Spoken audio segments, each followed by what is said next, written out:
Welcome to another Straight Up Tuesday tip. I'm 𝗤𝘃𝗀𝗀𝘀. With me as always is Mark Ainley. Oh, Mark's going to want to cut it. We're letting that one roll. No, let that one roll, man. You just got really aggressive. Like you even like enunciated a couple of those syllables even stronger, man. And you had the eyes bulge out a little more too, that like unusually. So it's awesome. Keep going. We'll keep it in. It's Friday. We're all a little goofy here. I got to catch a flight in about an hour and a half, so we got to go. Okay. With us is almost becoming our third partner on this show, Eric Workman. Welcome back for another Tuesday tip. Thanks, boys. This has to be we have to be in double digits now. This has to be, we're getting there. 11, 12. Yeah, there's a few of you guys now. We got to start having another plaque, another 6th grade basketball trophy to hand out. So, all right. So, Eric, we had a couple of our listeners reach out on Facebook, actually coincidentally within the same week, asking about, hey, how do I get lending as self-employed? Looking to leave my job, or I've left my job. And I figured that'd be a good topic for you to cover. So with that, I'll tee up the question.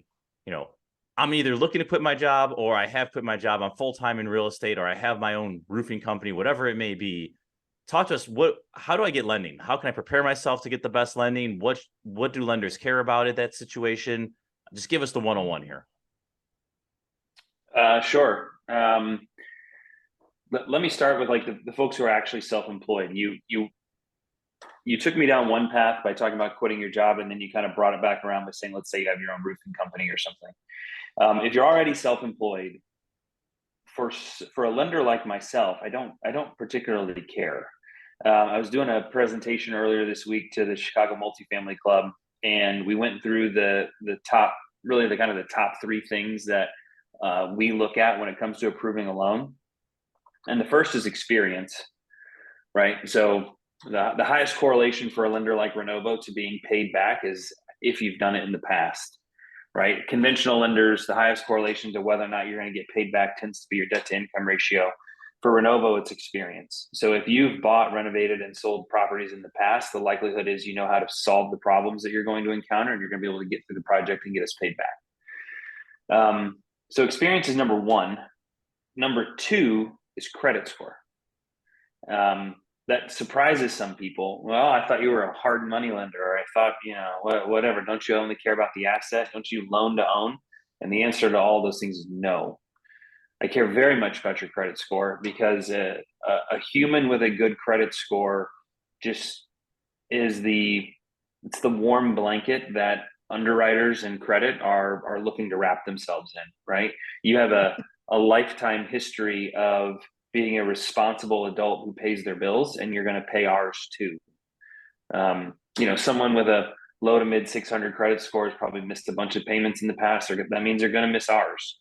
Someone with an 800 credit score, clean as a whistle, they're going to make our payments on time. They're going to get us paid off in time, or they're going to extend properly. They're going to be on top of their debt. So I would say for anybody who's self-employed, make sure that whatever credit cards that you use for your business, whatever business lines of credit you have set up, whatever lending relationships you have in place, make sure that everything's in place properly, that you have a pristine credit score and a pristine credit history. It's the easiest way to get debt. Finally, liquidity. Experience, credit, and liquidity are the 3 major factors that we look at. And if you don't have a lot of liquidity, find someone with experience and with good credit to come on the deal with you, who can bring additional liquidity to the table. Real estate is such a cash intensive business. I mean, properties just eat cash all the time. And it's rare that you come across somebody who has enough, right? You might have enough to qualify, but do you really have enough for all of your scaling and growth plans and those types of things? And a lot of times the answer is, maybe not. But so hopefully some of these projects will help me get more, right? It'll help me get to a different spot from a cash perspective. But those are the things that somebody should really have buttoned up if they're self-employed, if they're wanting to get debt.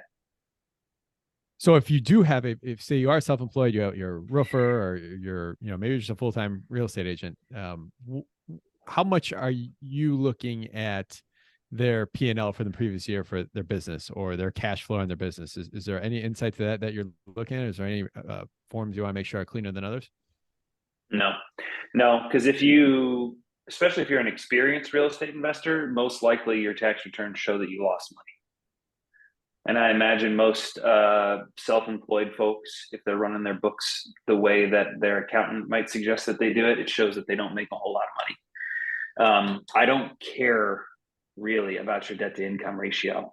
Now, if when we pull your credit, you are loaded up with debt and you have a massive amount of monthly payments and you don't have enough liquidity to cover those payments for let's say the duration of the loan that we're giving you, now I might be concerned. But in general, like your provable debt to income ratio, not a concern of mine. I mean, we just taped a Tuesday tip recently where we were talking about conventional financing, and told people then, hey, if you can qualify conventionally, you should and get that kind of debt, you should take it. Most people in the situation that are real estate investors can't. And a big reason for that is the way they do their taxes and the losses that they show, and therefore the quote unquote provable income that they have, and whether or not that covers and qualifies. It doesn't really matter to me. For those of you, I know we have a bunch of 17, 18, 19-year-olds, young 20s. Listen, there's no better time to make your credit look better or do something to improve your credit score. But for your younger people, make sure you're taking out these credit cards, paying them off. Make sure you're doing all the tips and tricks to build your credit at a young age, because it's one of those things that you also one day you need it and you're like, oh damn, I wish I would have started on this sooner. So keep that in mind. And then another thing, as Eric is saying, your credit report tells a story. I had a banker, so it's probably about 10 years ago now. I got student loans from college, and I kind of always was like hated the fact that I didn't use my college education towards what I ultimately got into. So paying down the debt kind of pissed me off. So I just paid the bare minimum. And a banker went to me one day, he goes, Mark, how successful can I really make you sound if you're, I think I was 32 or 33, and you still have this $20,000 left on your student debt? He's like, just write the check and get it off. So they were talking about me, bankers, people that want to give me money, probably had those conversations about that. And I went home that night and I paid it off. But keep that in mind. Your credit report and your credit tells so much about you, right, wrong, or different. That's the reality of it, what it is. Yeah, 100%. Eric, let's pivot now. Let's talk about the person who's looking to go self-employed. They're looking to make the jump from their W-2 into some, being their own brokerage, being their own, house flipper, whatever the case may be. What advice do you have for them to get their house in order? This is probably not what people want to hear. But when folks have a good W-2, it makes them significantly more financeable. Like a strong W-2, predictable income, makes them more financeable from a lending perspective. So I tell people, because I hear it all the time, right? There's this desire to get into real estate and to get into flipping houses and owning rentals and what have you, and it's going to allow me to quit my day job. And what I remind people of is two things. One, it will only allow you to quit your day job if your real estate business gets so big that you do not have time in your life to have two jobs. Because getting a real estate business to the point where you could, quote unquote, afford to quit your W-2 job means that you have a business that's big enough that it's going to require 40, 50, 60 hours a week of your attention. There is no, in growing and creating that business, there really is no armchair investing. There is no mailbox money. There is really none of that. I talk a lot about a client of mine, a guy named 𝗏𝘃𝗏𝗵𝗁, who you both know and who's a big, supporter of the show. And Mark was able to buy himself out of his retirement early, but only because what he did for basically 5 years was have two jobs. So I remind people of that whenever they tell me that their goal is to get to the point where they can quit their day job, that they'll be trading one full-time job for another. I remind them that having a W-2 makes lenders feel really warm and fuzzy, kind of like having a 780 or 800 credit score. And so what I tend to recommend to people is do your real estate business, do your full-time job, do it right up until the point where you just don't think that you can handle it anymore. I mean, it's just unbearable how much you're having to work at both cases and in both situations, and you're burning the candle at both ends, and then stay at your regular job for one more year. People who don't have predictable income, they don't have, you know, the W-2 money coming in that's paying their mortgage and paying their car payments and, you know, putting the food on the table.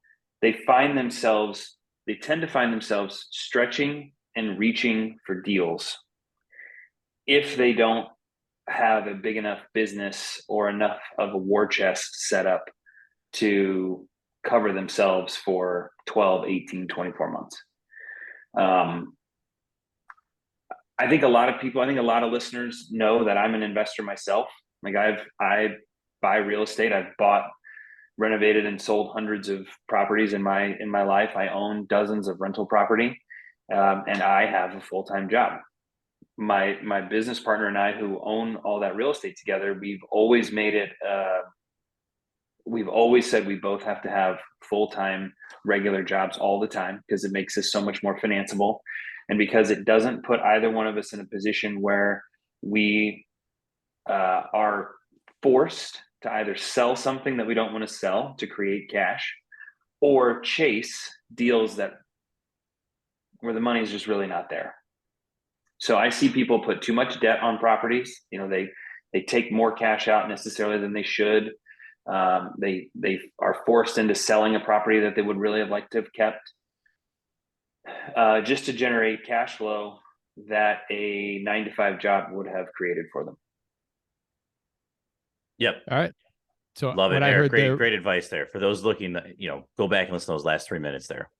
Yeah, for sure. Definitely. What I heard was, if you're going to have get into the real estate, there's tons of ways to have W-2 jobs within real estate as well too, and still kind of grow your passion. A lot of people get out of it or want to get out of their day job because they're not passionate about it. They don't love what they do. Go find something you love what you do within the real estate realms. 1,000,000%. I mean, I can think of a pretty good example of a client of mine who, you know, was doing both things for quite a while, very successful in his regular day job, wanted to really broaden his horizons from a real estate perspective. And so he did leave his day job, but he got additional employment inside of the real estate industry.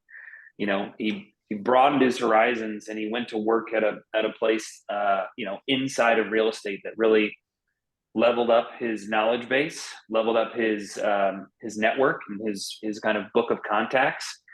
Still paid him, right? He was still making money every 2 weeks.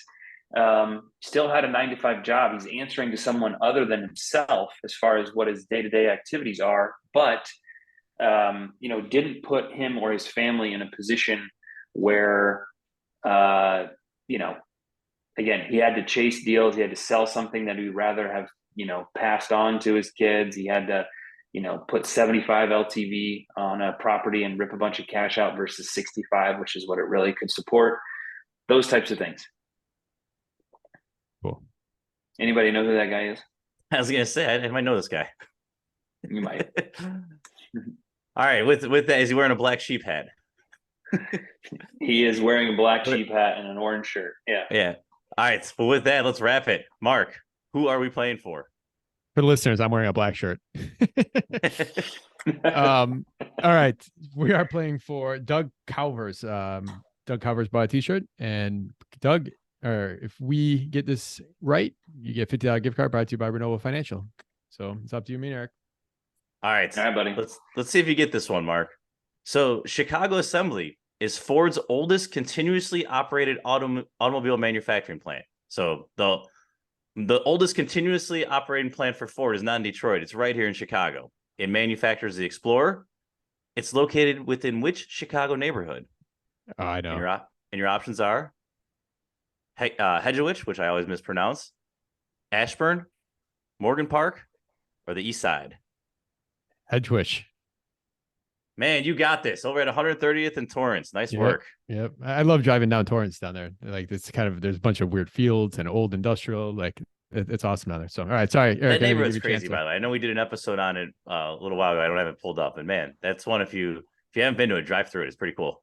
It's kind of interesting if you put, there's so many railroad crossings and all. It's just kind of accentuates how much of an industrial hub Chicago South Side is. So, all right, Doug, awesome. You $50 gift card brought to you by Renewable Financial, the Workman team. So, listeners, check out Build Your Team. You also have on there now, if you're looking for investor-minded brokers, you could go on there, work with us. We have straight up Chicago investor brokerage team.